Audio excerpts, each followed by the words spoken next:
Dan Quayle? Dan Quayle? Dan Quayle. Dan Quayle. Dan Quayle. Dan Quayle. Well, that's getting put in like every episode. Ready graphics? Ready theme? Cue graphics. Good evening. For your information tonight, Got gumption. Which we'll talk about more later. We like gumption Yeah. on this show. I just realized I just referred to Candice Bergen's Street Value. We need to talk about this pink dress. I think I'm Miles. And they get a very unenthusiastic, yay. Yes. Stack of Bibles. Stack of Bibles. And on today's episode, We'll be talking about Season 1, Episode 3, Nowhere to Run. Hi, guys. Welcome back to... Hey, guys. Hey, thanks for joining us again. We're or if here. you're joining us for the first time, hello. hello, and we'll see you back in those earlier episodes. And Yeah. we'll act like we didn't know you, like it's a special secret It's between very, very special. Why are many you of us. listening to Season 1, Episode 3? Why don't you go start with the pilot? I mean, maybe they really like this one. See, now I'm reprimanding people. That's terrible. That's okay. They get it. They love us. We love them. We do. Thank Yeah. you for the people who have reached out with positive reviews on the podcast. Thank you so much. We're That's so been excited. so nice. I think we forget that we're sending it out into the ether. Actually, on that note, speaking of people who have listened to our podcast, I have some really exciting news. Jesse's very excited. We're both super excited, Yeah. but I cried. I cried as well. So we got a lovely message after last episode about Devil with the Blue Dress on from the writer of said episode, Corby Siamis, who reached out to us to pay us some lovely compliments on our dissection very, of the very lovely. episode and give us some really fun tidbits. Yeah, really cool tidbits. Yeah, we wanted to share with you guys. So a couple of the things that we had kind of speculated about turned out to be true. And some of them were wrong. Some of them are wrong, but that's okay. The cold opening, we were right. It was supposed to be bait and switch. The plan was for it to be the audience assuming it was Murphy. Can I correct that? Yeah. You were right. Oh, you're so nice to me. I was the one that went, oh yeah, I didn't notice that. It's okay. If I'm right, we're right. And yes, Lauren, you were right that Candace threw in the line about legs like a dachshund. It's funny interview stuff that I remember from when I was 12. That's when the formative memories are made. Pretty much. We found out from Corby that she did not intend for the character to be based on Donald Trump. She had no idea who he was back then. Yeah, and that was something that I think we both agreed seemed a little odd, and it seemed to be added by the writer of the Murphy Brown book that we're using. Yeah. A very interesting tidbit. This episode was filmed third but aired second. Yes, and what I really found even more fascinating, and I think we'll talk about it more when we get there, is that the second episode was meant to be Set Me Free, which starts off with Murphy almost falling off the wagon with cigarettes. And so it's interesting to me, and obviously we'll talk about it more when we get there, that it lands differently Later. when that is later on than it being the second episode. And immediately after she returns. Like that's a very interesting connotation. Yeah. That I was thinking more about why this second as opposed to why that one not second. We found out that our dissection of the wait for the next teller dartboard was we went a little too far, and that was just something fun that they threw in that would annoy Murphy if she went to the bank. For those who don't remember, it was her dartboard in the second episode was the next teller. Wait for the next Yeah. teller, which we thought meant savings and loans crisis. I think the issue was that, because I know that a lot of them are just jokes, but this is going to get all sad, but I remember when Rebecca Schaefer was killed, there was a gun control thing. Yep. On the, so I thought, oh, this is, and maybe I thought I heard it somewhere. I don't know, but I think I love our chance to connect it to things that were relevant at the time. yeah. Yeah, it's a fun little Easter egg, and some of them were larger Easter eggs than others, and we took a swing and we enjoyed it, and we shared some very interesting information. we did. And that's what this is about. Exactly. So thank you, Corby, for letting us know. Something that was fun is the moment when the whole crew scrambles, knowing that Murphy's going to unload on Corky. Apparently, the moment when Miles trips, Corby loves that. It wasn't written. It came from either Grant Shaw or Barnett Kellman, our director. Another fun thing that we found very interesting was that she loves the threat to Corky like we do. Doesn't think that that's something that you could get away with now because it'd be too gruesome to threaten to kill someone. And I think that's actually pretty relevant, especially how she threatens her. I think we have a lot of jokes about like, oh, I'm going to get you. But the way we read that quote, and it just goes into depth about all the horrifying ways that she could kill her, I don't think we could quite get away with nowadays. And Candace sells it so well. So I was really excited to hear from Corby. It really meant a lot. Her work. Thank you, Corby. Yeah, thank you, Corby. That was really sweet. I'm glad to hear that she has fond memories. It's the first Murphy that she wrote, and she loved adding depth to Corky, and it shows to me. It's why it's my favorite episode of this season. So thanks, Corby. And then something that I actually found out in a Google search Ooh, the Google. is that, last time Jessie asked people if they would make a gift for her. I am asking anyone who's listening who is from the Buffalo area or lives near Buffalo State, although we were thinking we might take a trip, but A field trip. a field trip when we can afford to stay in a bed and breakfast. Yes, and that would be a long-term goal. Yes, this is a very long term. So a short-term fix. I have discovered that they house something called the Diane English Collection. I'm laughing because when I found it, I just jokingly, out loud as a joke, was like, "What have I found?" It was a beautiful fangirl moment. If I didn't know better, I would think this was my collection. So it's actually Diane is from Buffalo and went to Buffalo State, and she donated a bunch of boxes of different scripts. Now, what makes it interesting to me, and I think interesting to you guys listening, is that they're all early drafts. And we're going to talk more about the process of how the show is written and rehearsed. It's a very specific week in a sitcom, when we have more time. But long story short is, as they go along, the script does change. Now, Murphy Brown particularly, I don't know about some other shows at the time, but I know from Murphy Brown, something that I really loved is that they said that they would purposely overwrite the scripts so that there would be character things in there that they would later have to cut because it was, it's a shorter episode, but because the week is so fast and things would change so quickly, the actors would have already played those sort of character moments, under the lines. I think it's interesting to read about that character stuff. You get more of a sense of who the characters are, things that people were thinking, alternate jokes. I know as a writer, I would never want someone to read my early drafts, so it's horrible, but I find it fascinating, and I actually have a small collection of Murphy Brown early drafts. Yeah. Mostly the Jerry Gold collection, Oh, Jerry. which we'll talk more about my love of that character. We'll talk about Jerry. Yeah. As we get closer to him, unfortunately, it's not until... Oh, no, wait, actually, next week, we're going to have to talk about Jerry. Okay, you don't have to wait much longer. Yeah. For other reasons we'll talk about at the end of the show. So if anyone is near the Buffalo area and can make an appointment at the research library and make a photocopy for us, we would be forever grateful. You'll get a shout out, at least. A major shout out. Great. But yeah, so thank you so much. So now let's go quickly into the episode because we have wasted enough time on that. So Nowhere to Run is directed by Barnett Kellman. It is written by Russ Woody. Our first male writer. of Yes, this which I season hadn't so even far. thought about because it's a mostly male cast writing staff. But the first two Were are written by women. Yeah, women, very influential women in this particular show. Very much. So far, we've been directed by Barnett.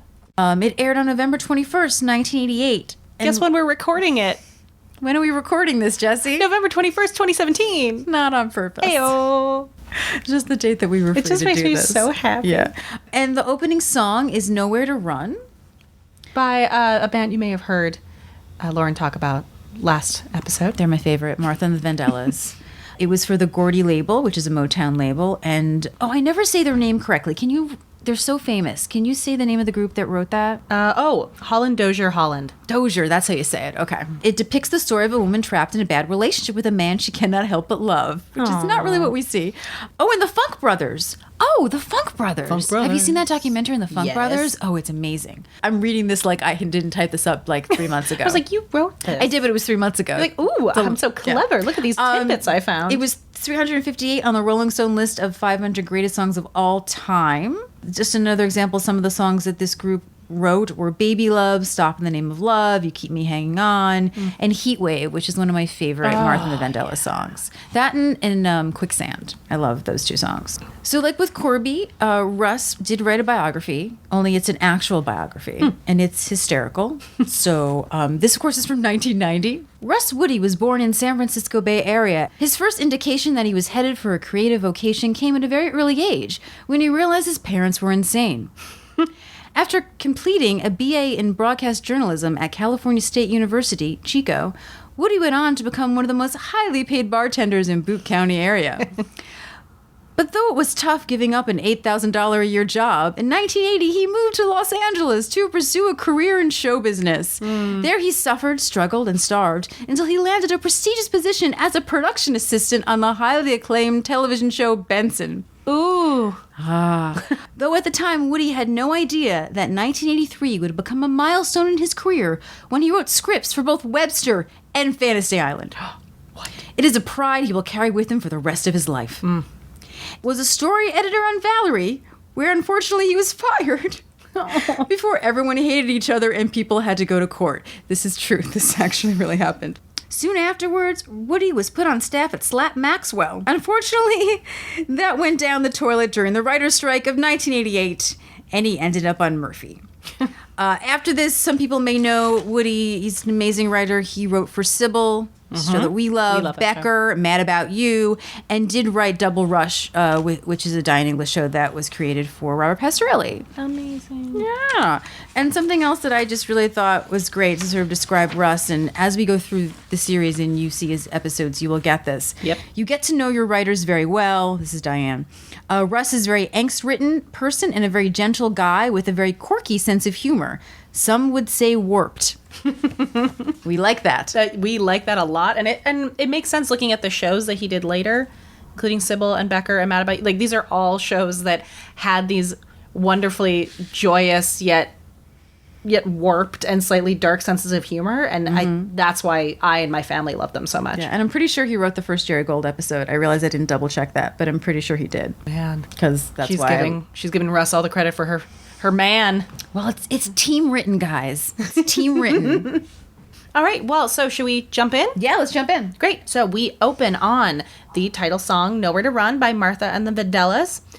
Miles is all confident, and he's getting on the elevator. And the door opens, and Miles is looking a little diminished and tired. And because he's stuck between two maintenance workers all of a sudden. There's a file cabinet and a mop, which he is helpfully holding. He tries to point the way toward the doorway as to say, this is my stop.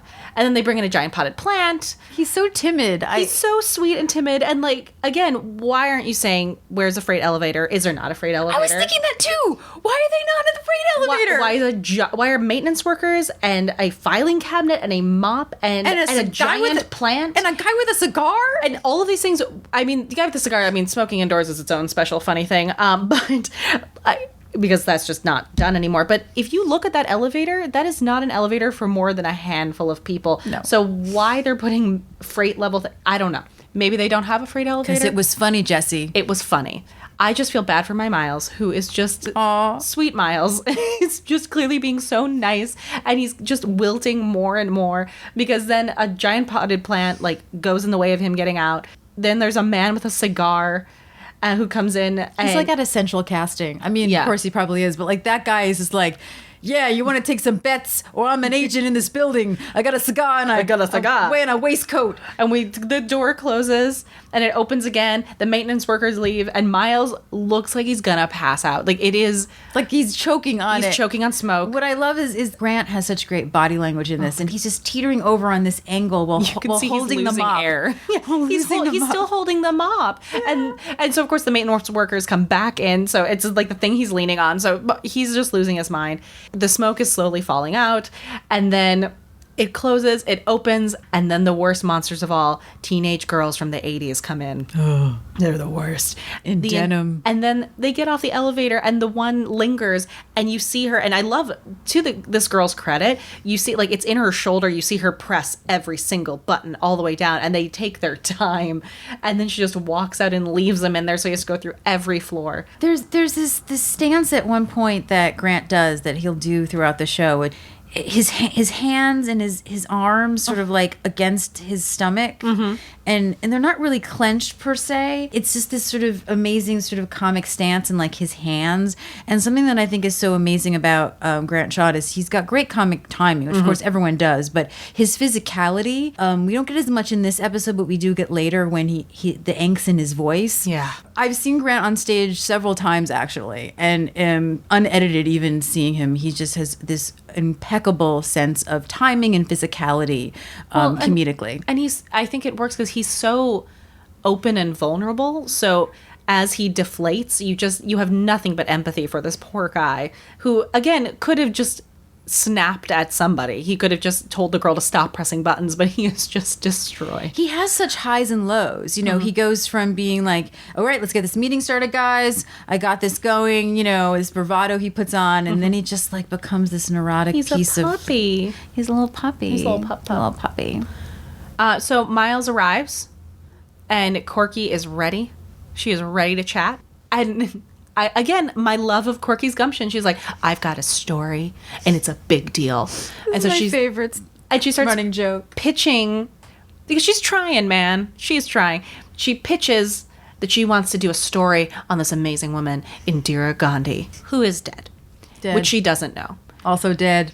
Then she suggests Margaret Mead, also dead. Finally, Golda Meir, also dead. And my favorite thing, poor Corky doesn't know, really excited about it. So her next line is, all women, all famous, all dead. I think I'm onto something, Miles. I'll get back to you. And she just runs with it. The thing is, when I first saw this, I thought, oh God, what an idiot. But I don't know if things have changed. But now looking back, I go, hey, at least she knows who they are. Except she knows the names, and she knows that they're valuable people. Yeah, she just doesn't remember that one of them died in 1978. Exactly. Like she read enough about them to be like, oh, fascinating. I want to highlight this accomplished, interesting woman who was notable. And she's trying to prop other women up, which is something we've talked about in the last episode. So she's trying to do that. She just didn't quite finish her research. I wonder if maybe she was just there's a certain decade of where Corky is just prepping for, you know, all of her pageants, maybe. And she was young too. She was younger at the time, so she's a younger woman in this scenario. So she was busy with the pageant circuit and doing what, was within her bubble. And now she's educating herself. She's learning about these people. Like, I imagine that she learned about these women, and before she got to the end of the biography, jumped up to say she's got the story, and just didn't quite get to the last page. It makes me sad because you'd think with the internet that therefore we would be a more knowledgeable people. But what happens is that people only know about sort of select things. It's clickbait.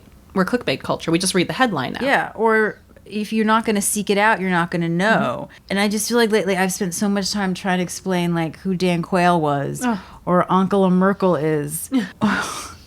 All of these people who are in the headlines right now are important. And I have to explain the context of what I'm talking about because they don't know who they are.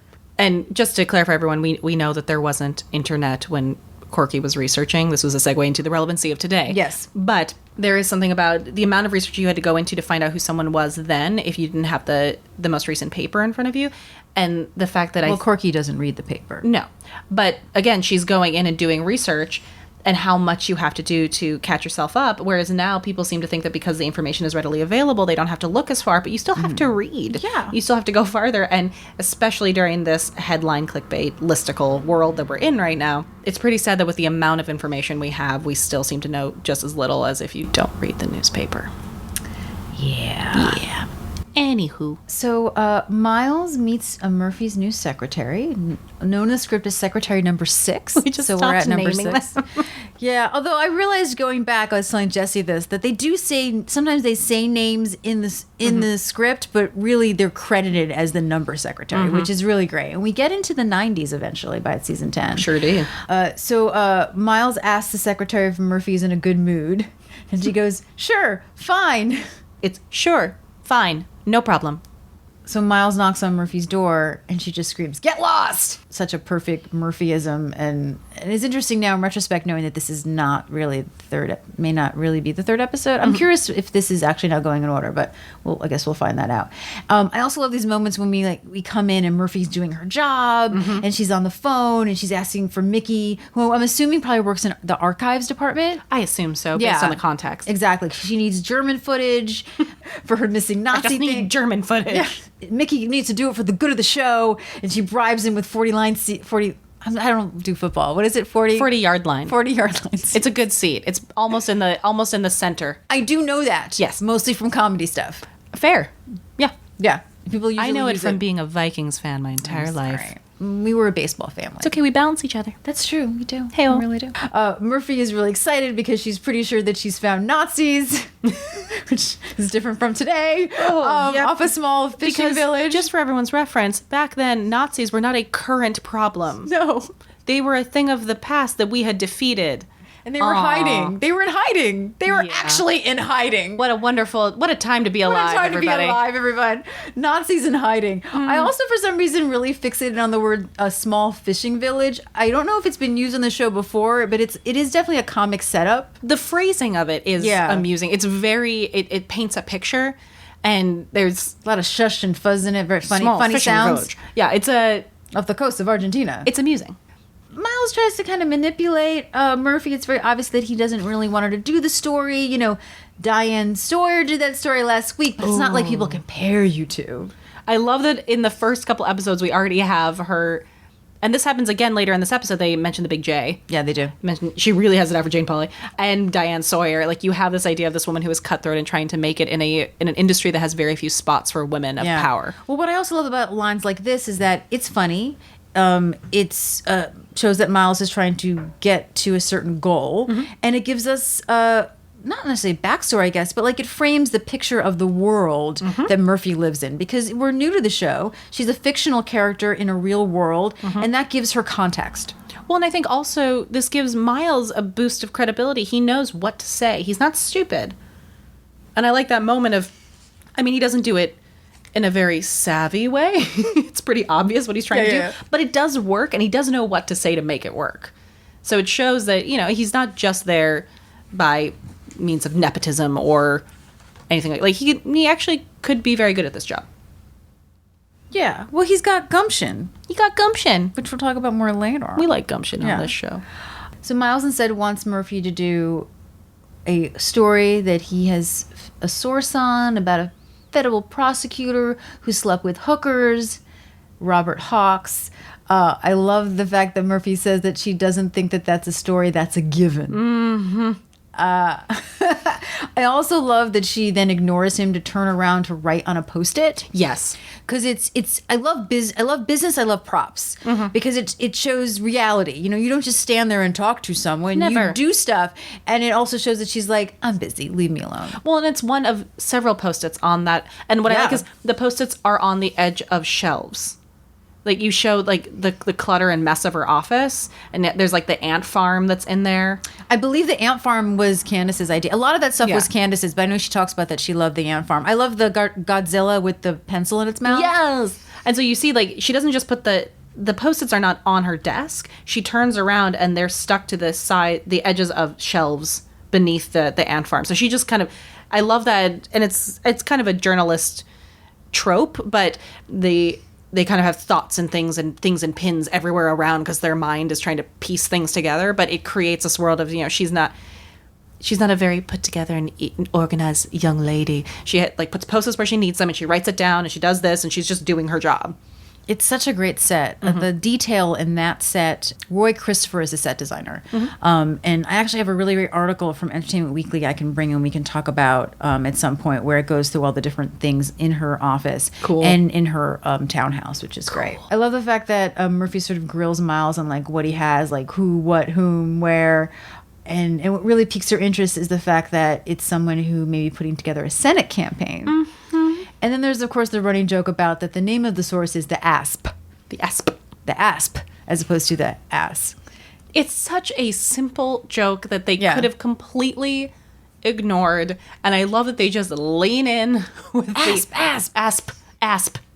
It reminds me of Crazy Ex-Girlfriend, where they keep saying that he's in priest school. Priest school. And everyone's like, preschool? Priest school. It's so, like, simple. It's so funny. it And just also works. the delivery. Yeah, absolutely. Yeah. Yeah, and you know, unfortunately, the scandals of Senate campaigns are something that we can't understand at all these days. No, of course not. This is an ancient tome of the past. Yes, what a dated concept. So, on that note, she heads off because now apparently the asp will be waiting at Phil's. So we get our latest close the door gag as they Really walk. loud too. It is a loud close the door. They've come together as a unit. They want you to close that door. They have been practicing. Am I right that Jim is sitting behind them at the bar just hanging out? Oh my god, I didn't notice that. Or it's someone I just saw in passing as I was I bet rewatching it- again. I bet it think is. Jim was just hanging out in the background.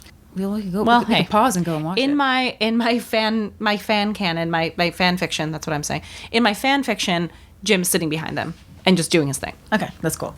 So she comes in, asks Phil, says she's meeting is the asp there, and again asp like the snake, and he says, oh yeah, the asp is over there. She heads over and immediately goes to what looks like a potentially shady looking dude who might have some info. Sits down at a table with him. A guy. And we get the lovely line of, if you got something for me, let's see it. If not, I have stuff to do. I love that the audience just like we know where this joke is going. We know this is not the asp. And he thinks she's a prostitute.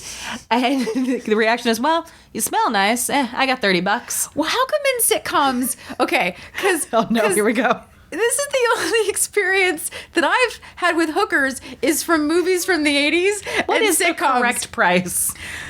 They always say like 30. Do hookers really cost $30? They do not. Lauren, I don't have experience. I'm just going to give you that spoiler now. That's I what don't know. But it's got to be hundreds But I of dollars. know that it's way more than $30. But they always offer the woman like. I guess the joke is that you're so ugly that I'm going to offer you 30. It's Candace Bergen. Well, no, but then he does say, oh, you're Murphy Brown? Okay, $40. Still $10 So really, more. she does get that's like a 1/3 markup. Okay. So in the ratio. And it's not the first joke about her street value that happens. I know. And we talked about this, like Did I just the way say? Wait, sorry. I just realized I just referred to Candace Bergen's street value. her street value, I mean, hey. Oh, Yes. I respect her more than $40. But I respect her, so there we are. But we talked about this. Her playing uncomfortable Oh with my this God. scenario is so wonderful. It's my absolute favorite thing that she does, Candace Bergen. Oh. It's the one thing that's great about it is that it's a comic moment that is a reaction, so it's real. It's all in her eyes and her face, and she literally says nothing, and it's hysterical. She's like no, and she gets up and she goes to the next table, and because we realize, of course, that the asp is a woman, which is a great thing that she assumed it was a man. My favorite thing, played by the amazing Fran Ryan. Oh my god, She's a legend. If you do not know who Fran Ryan is, Google right now. She just died, I mean, relatively recently in 2000. She's in everything. She's in the 60s Batman, episode 43. She's in Chips, Quantum Leap, Night Court. She's in Chances Are, which I is know one you of love. my favorite movies. What I realized watching the trailer again for Chances Are is that Kathleen Friedman, who we talked about in the pilot, who plays one of the secretaries, Who who's comes also back, right? No, she doesn't. Oh, Mrs. Caldwell does not. no, come only back. Robert Okay. comes back. Only Robert. Yeah. She is another one of those sort of amazing, character actresses, just like Fran is in that movie. Oddly enough. Well, Chances Are is a gift to everyone who appreciates a good character actress. Yeah. So yes, the asp is a woman, and she's sitting in Phil's drinking a margarita, and She's done. oh my gosh, she is done. One of my favorite lines is, "The guy is a lizard. I am not a piece of meat." And I love the fact that she is over it because he wouldn't stop making passes at her. And the joke is like, you look at this character actress, and character actresses are not known for being the Candace Bergens of the world. So the joke is like, okay, lady. But what I love, and this is jumping a little bit ahead, but what I love is that the show leans into a mature woman as a sexual object, because as she walks out, Phil said, what did she tell him, not to look at her like that? I forget what it is, but he What are says, you looking at what are or you looking at? something? And he Yeah. says, you walk like that, you got to expect it, kid. And I just love the word, like, refusing to back down from that. This mature woman could be a sexual object, and it's wonderful. What's great too is that Fran just she takes it. And Okay. she's like, oh, I know. Okay. And It's- walks out with confidence. She just walks with the swagger. I'm like, yes, get it, Fran. So the asp says that that Hawks was always undressing her with his eyes, and she said, you got to do the rest yourself. And so she shares that she has a letter between Hawks and Leon Sturgis, who is the mob boss, thanking for the hookers in exchange for the sway for his Senate campaign. So meaning Hawk has mob connections. You know, I was thinking while she's reading the letter, I was like, this would have been an email today. Oh, absolutely. What they would have had, Yeah. the USB with the email on it or something like that. So yes, so she gives her that and says she's done her part, and Murphy's got to get the rest of it. And so waves her off with this great like nod back to the fact that she's drinking a margarita and fills with, well, it's been a fiesta. I also just find it so fascinating is I hate the line, but I know why it's there. I don't hate it, but it's just so crazy. Again, talking about, Candice Bergen is so beautiful. They try to make these jokes about her being older, and it doesn't really work. She's so stunning. She's so, and I know the show is behind the scenes. I've heard them talk about that. They try to like make jokes like that. The Asp says to Murphy, "Honey, you've put on a little weight. You ought to lay off the crawlers." The crawlers. And the look that she gives, it's like a classic Murphy look. I think I screen capped it. Yep. I put it on the Twitter. It's beautiful.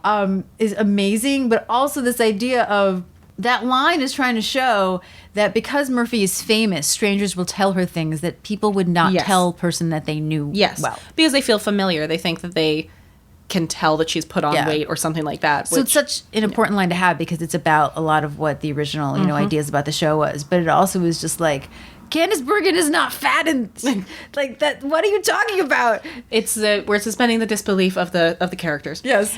So yes, the Fran kills it. The Asp is amazing. Yeah. So then Murphy goes back to her office. She rattles off some orders of research for Secretary Number 6, who we, of course, know does not actually understand English. Then comes back and sort of apologizes, which is really nice. She's like, "I'm sorry, I haven't gotten to know you. Just let it roll off your back. I have a lot of work to do, blah, blah, blah." And then Murphy figures it out. Mm-hmm. And she says, "There's a roving band of gypsies behind you, and they want to make you their queen." Which is wonderful. Yes. They want you to be their queen. It's great. And so then Murphy goes back in her office. She's working on her story. She's got a lot of dirt on Hawks and Sturges. And then Miles comes in, and he's trying to very obviously convince her not to do the story. And I love, he's like, "Hitler's golfing buddies are walking around scot-free." And the reason that Miles is sort of freaking out about this, in fact, I love Murphy says that he's blithering, which is so specific because he totally is. Yes. Is that he got a death threat. And someone called him and said that he's going to send me to Toledo in several small sandwich bags, which is also a great bunch of alliterating S's. Comedic S's are funny. And one of the best things is the reaction he gets to this news that he shares with Murphy. Yeah, Murphy takes him into the bullpen and is like, "Miles got his first death threat," and everybody applauds. Yay! Yeah, and she says it's his rite of passage. And then, of course, because Miles is just a big walking Jewish joke. No, I'm kidding, not all the time. I had my rite of passage. There was a rabbi and a buffet. I just thought of, and the secretary is...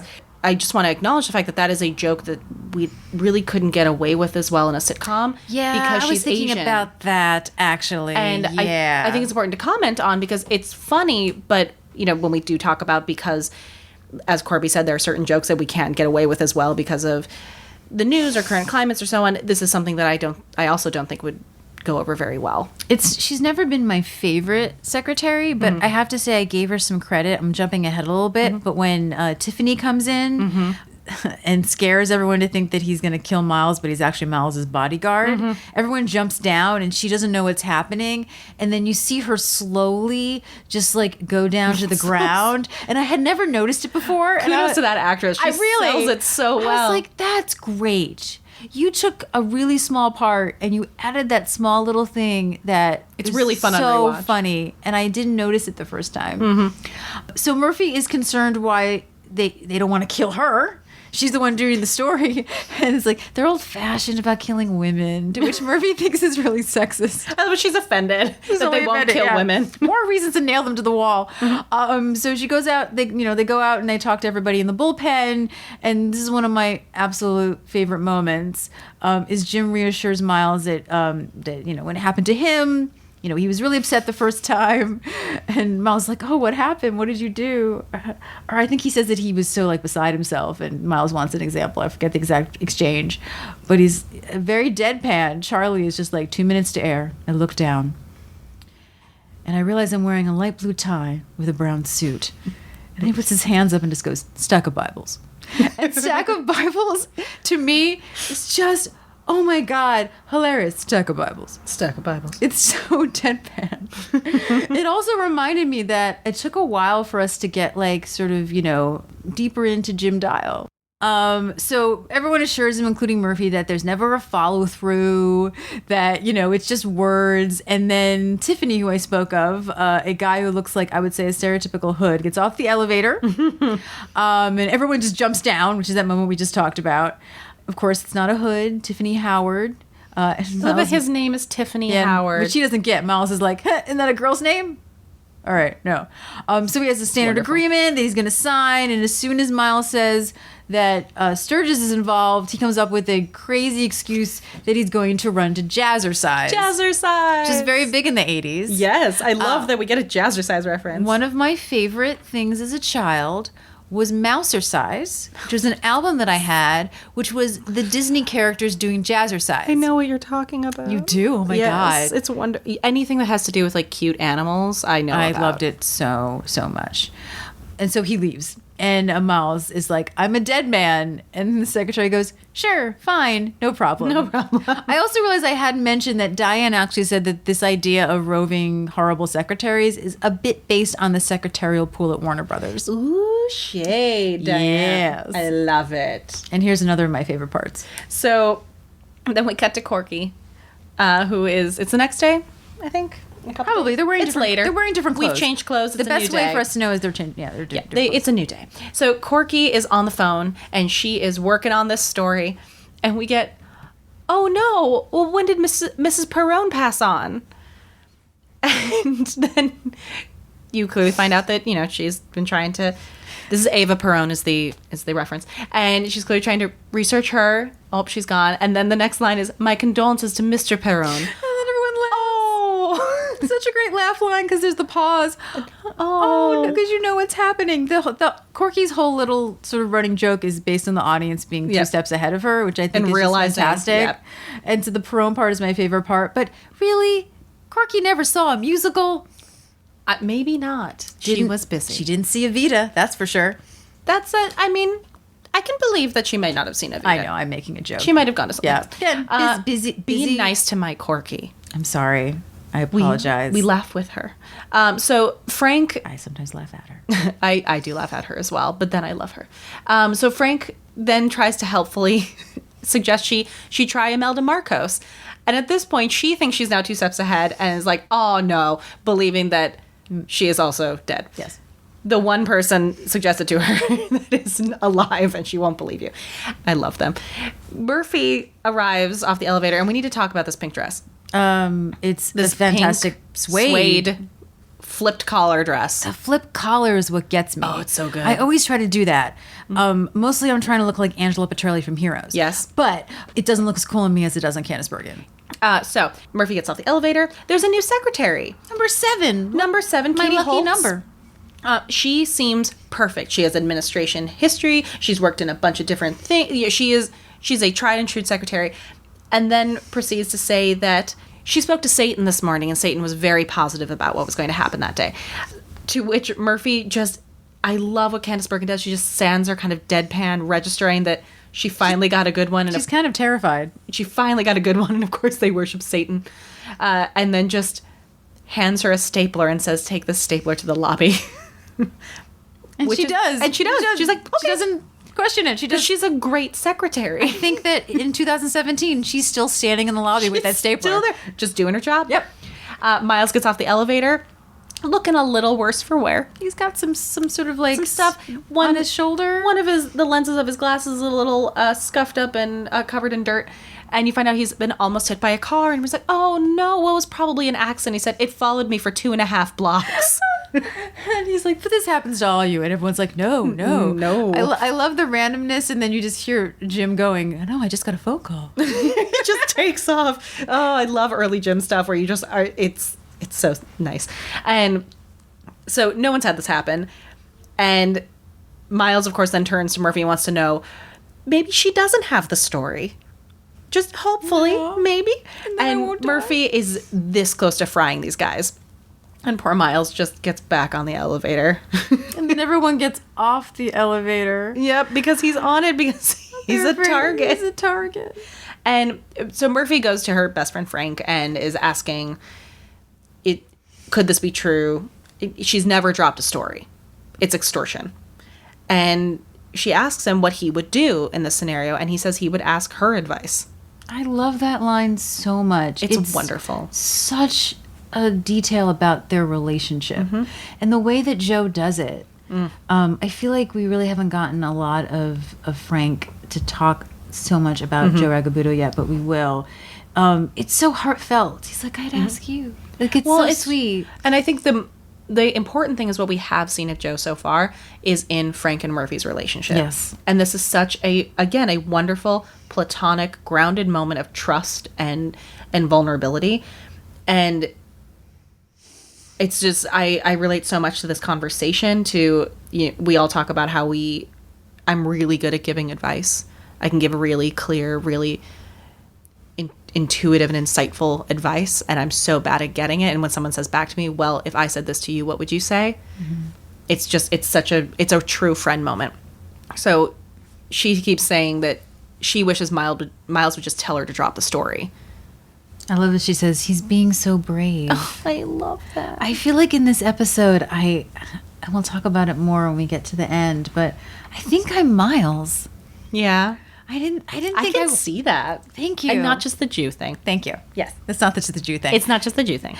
I never really saw, like, obviously wanted to be Murphy. We all want to Murphy. have a Murphy inside of us.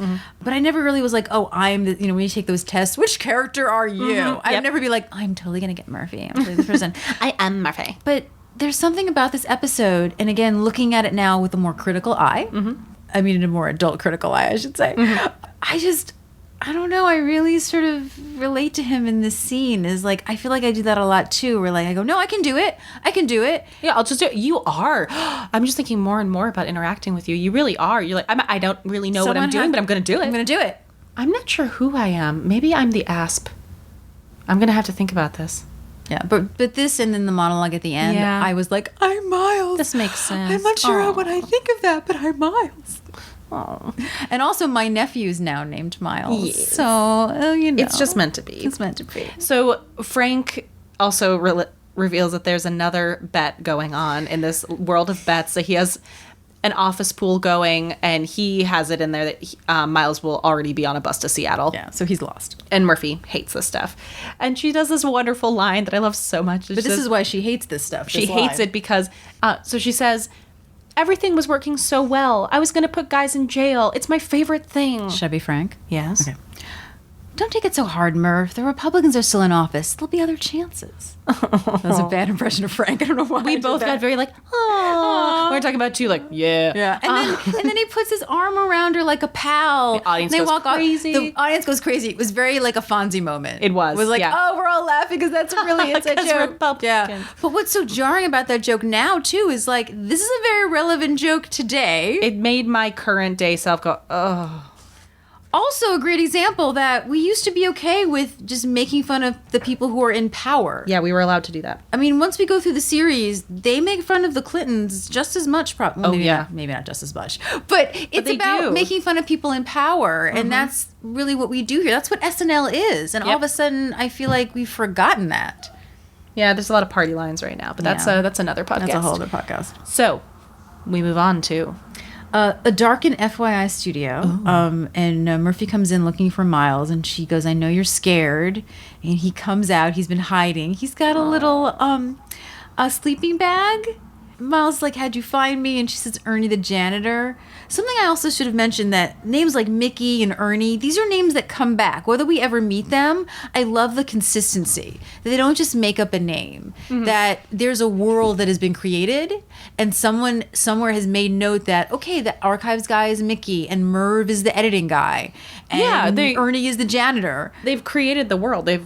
And I love that. I could be wrong, but I think that these names come up again. And Miles is upset because he promised him he wouldn't tell anyone.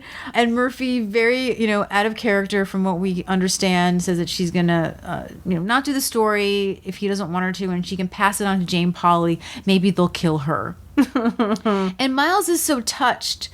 and he has this great, it's not really a monologue, I guess, but this beautiful section, and something that I love about Murphy Brown that I feel like also unfortunately gives me a high bar for other sitcoms, and I'm more into dramedies nowadays, is the fact that they mix comedy and drama. Like The Apartment is one of my favorite movies of all time because it has a mix of comedy and drama. And I wish that more sitcoms would do that. And maybe because they're shorter now, because they're fitting in more commercials, it's just hard to do that. But this to me is sort of the perfect match. And I'm going to quote what Miles says because it is very relevant today. We're journalists, right? A free and courageous press is the backbone of this society. The public needs to know the truth, and it's our responsibility that they see the truth, no matter the personal risk. Crime cannot and must not win. And that is definitely something that's happening right now, where the idea of a free press is perhaps being questioned. It is, yeah. Even, where there's a lot about fake news, media, what is credible, if journalistic integrity, what is that they can't be trusted. Yeah, that they can't be trusted, or they should be silenced if they say something we don't like. And some people have. I mean, they're because of Twitter, because of more accessibility. Journalists' families have been targeted. Their information has been doxed online. Yep, it's very dangerous. Well, and, no matter the personal risk, people need to know the truth. Well, and also we're about to go in right now, and I've been talking to a lot of people about this.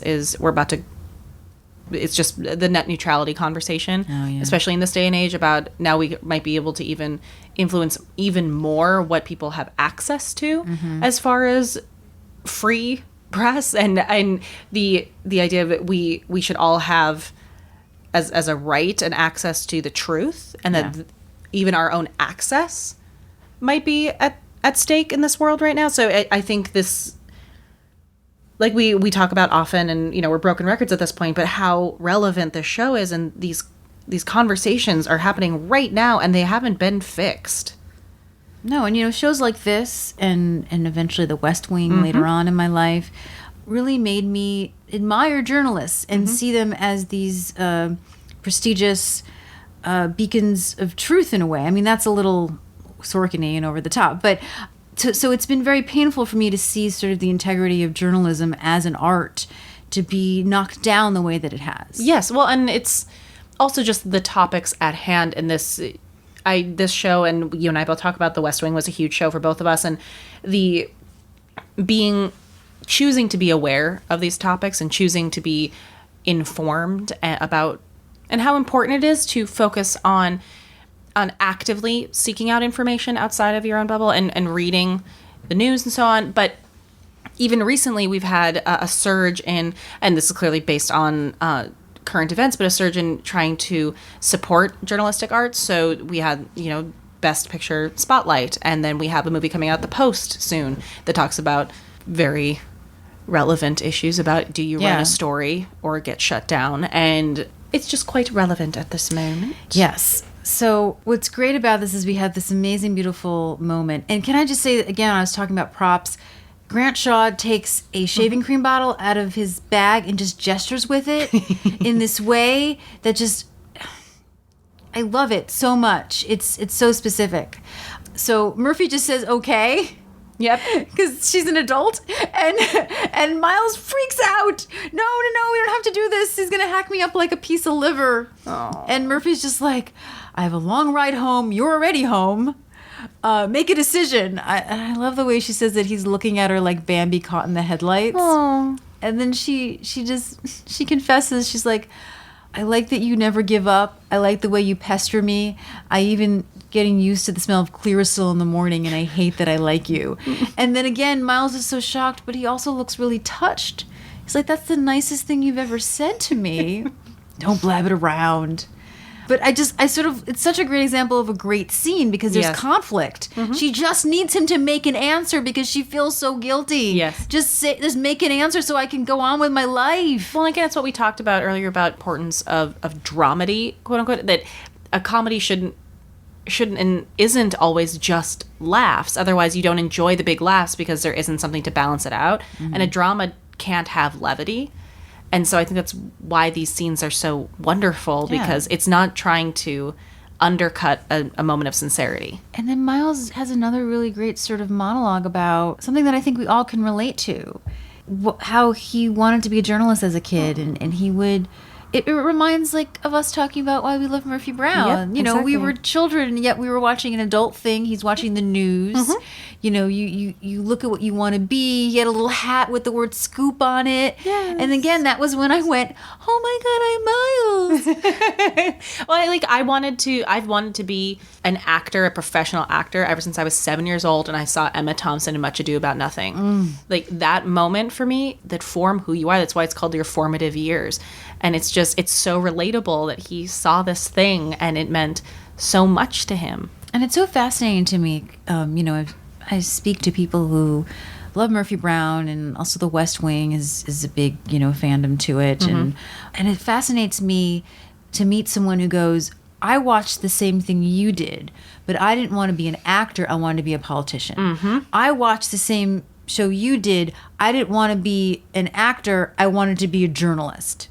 I wanted to be a producer. I wanted to be an editor. And it's just so fascinating to me that we can all look at the same piece of art and it inspires us in a different way. That's why art is so important. It's interpretation. It is. So Miles says that they're going to run the story. There's also this great shot of Candice Bergen looking at him when he's talking about dreaming of being a journalist. Oh. I think they're bonding on that moment too, because Murphy also had those same dreams of being a journalist, and she understands. She says, "See you tomorrow," and then she calls him Scoop. She calls him Scoop.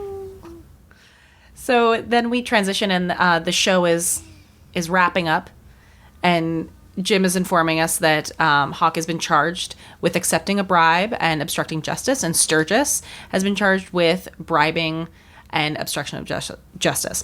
I don't know if you noticed, the pictures on the FYI in the background. Yes, Barnett. Yeah. One of them is Barnett Kellman. It's the one at the top. I don't know which one is Sturgis, supposed to be Sturgis, and which one is supposed to be. Yeah, I don't know who he is, but it's definitely Barnett Kellman. It's definitely Barnett Kellman, looking kind of like, I'm a bad guy.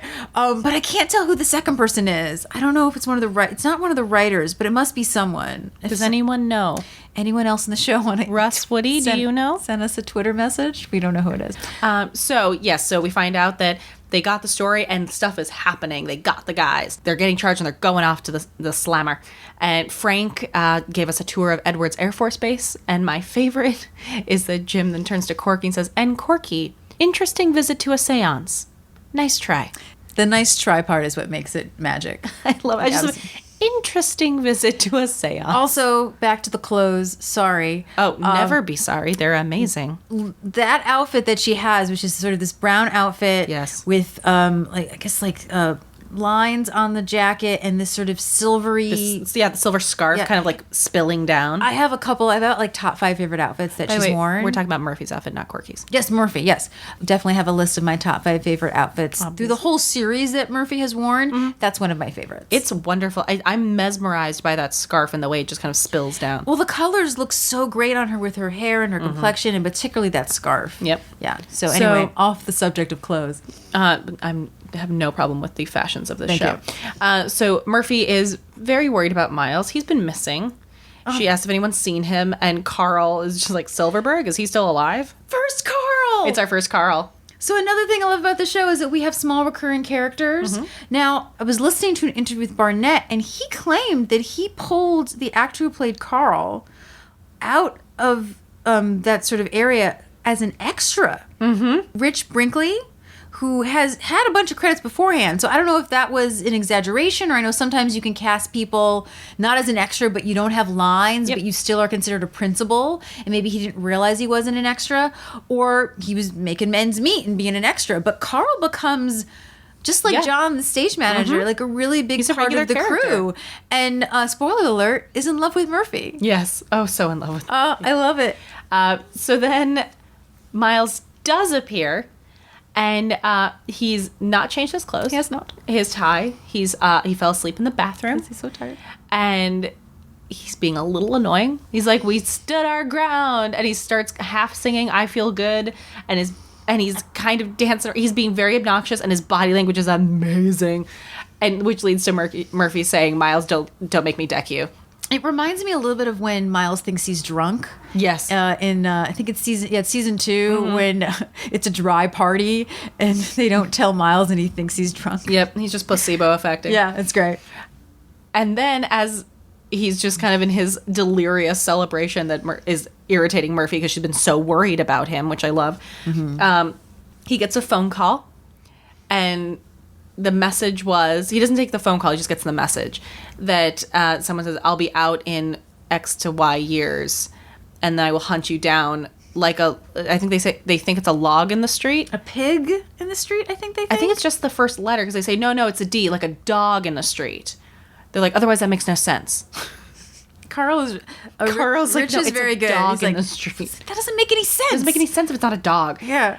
And what I love this interaction between Murphy and Miles because of the kind of the life lesson of like, he gets a good job, they did it, and then life moves on. Yeah. Like, and good deeds usually don't get a curtain call. Yeah, like they had this great thing about, he did the brave thing, they did the brave thing, and they risked their lives, and there's no acknowledgement. And he's kind of crushed because he's so relieved and it was such a big thing to him, but because this idea of you don't realize what didn't happen until something goes wrong. So it went right, it went well, so yay, on to the next story. And there's not the same fanfare that equals what would have been the destruction of the other way. And sweet Murphy turns around and says, let's hear it for Miles. And they get a very unenthusiastic, yay.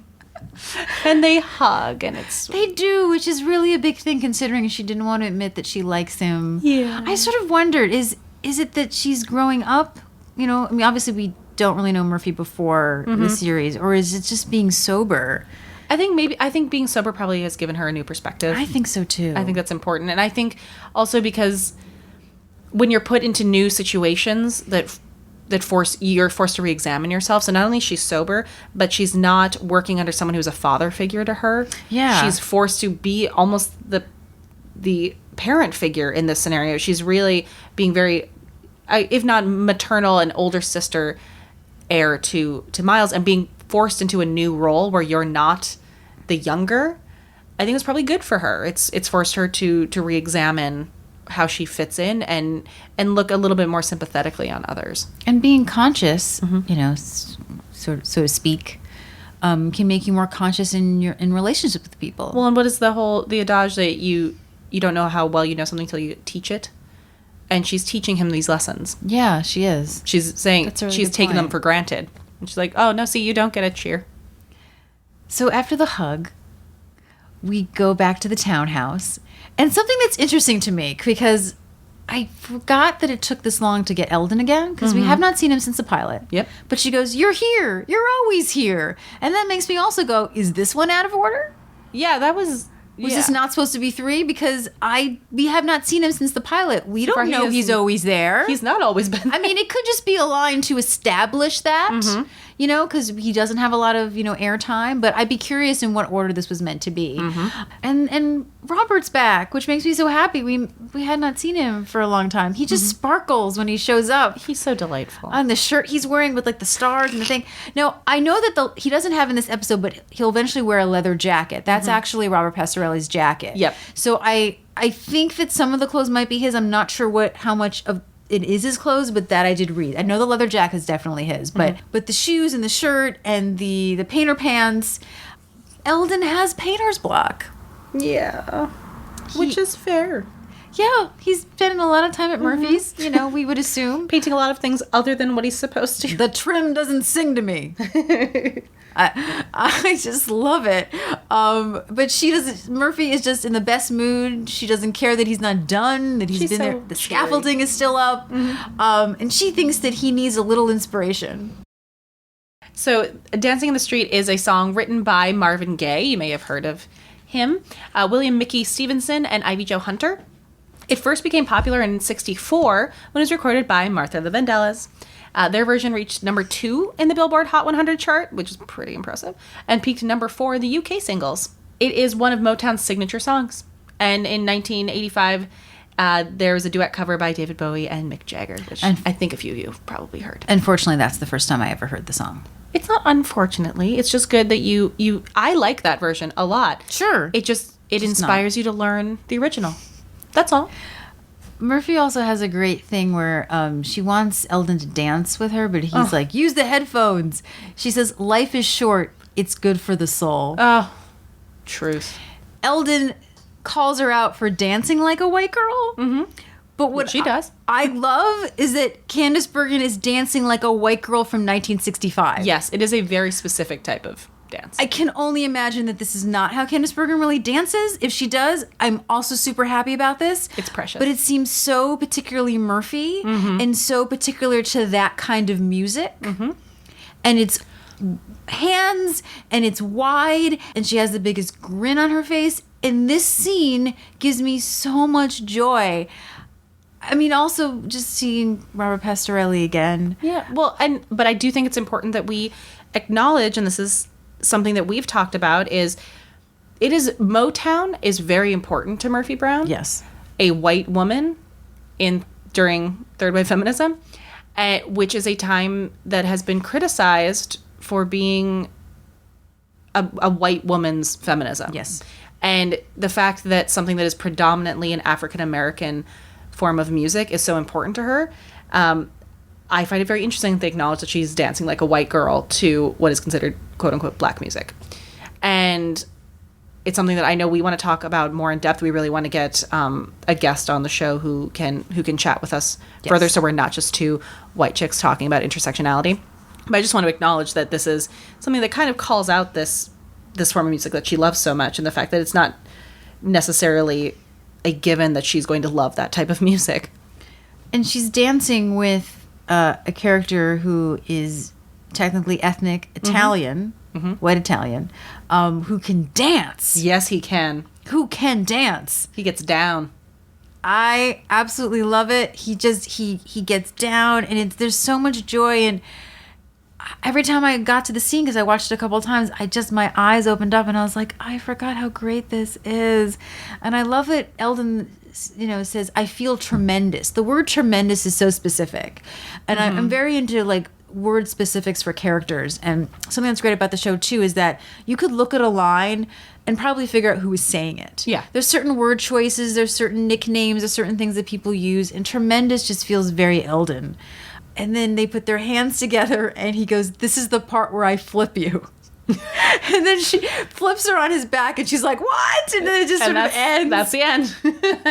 It's just, I love that it ends. I wish he was in it more. But quickly, before we do a little recap, I would love to talk about a very quick story about how Grant Shaw was cast. Because as I mentioned in the last episode, it's one of my favorite casting stories of all time.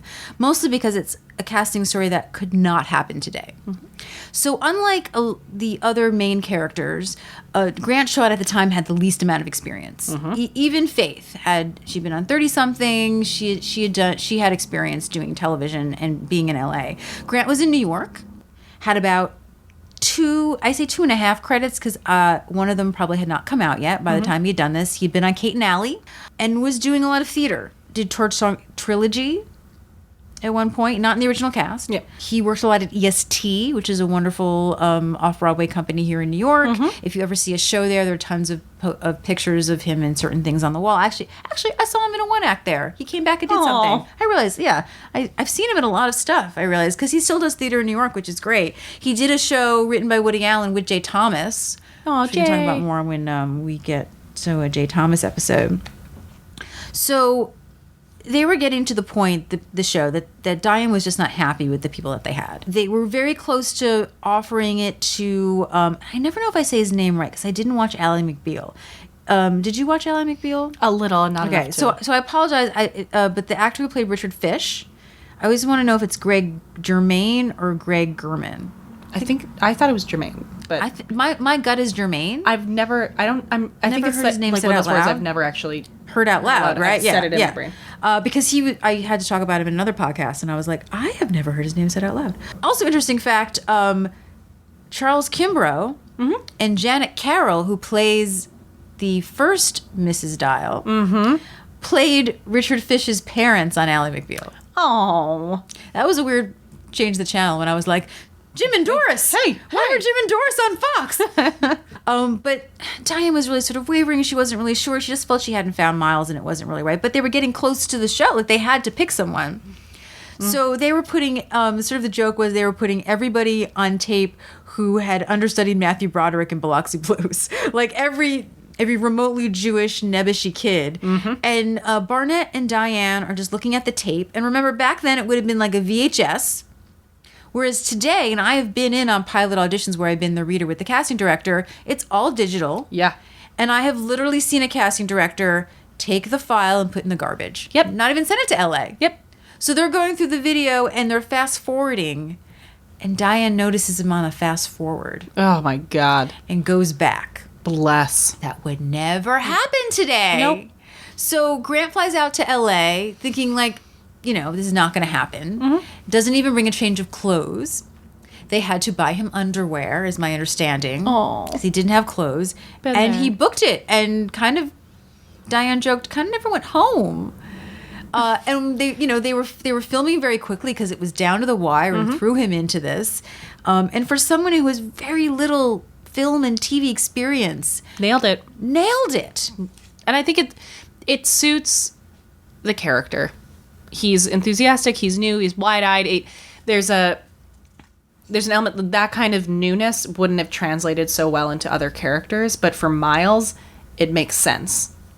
If he was a little green, it probably only showed up as character. One of my favorite quotes that Diane says about Miles is, he's like Wile E. Coyote. No matter how many times the anvil fell on his head, he'd just get up and keep on going. Oh, That's I love Miles. it. I love it. So thanks for joining us. Yes, we had a great time. Please find our Spotify playlist, the Murphy Brown Empowerment playlist.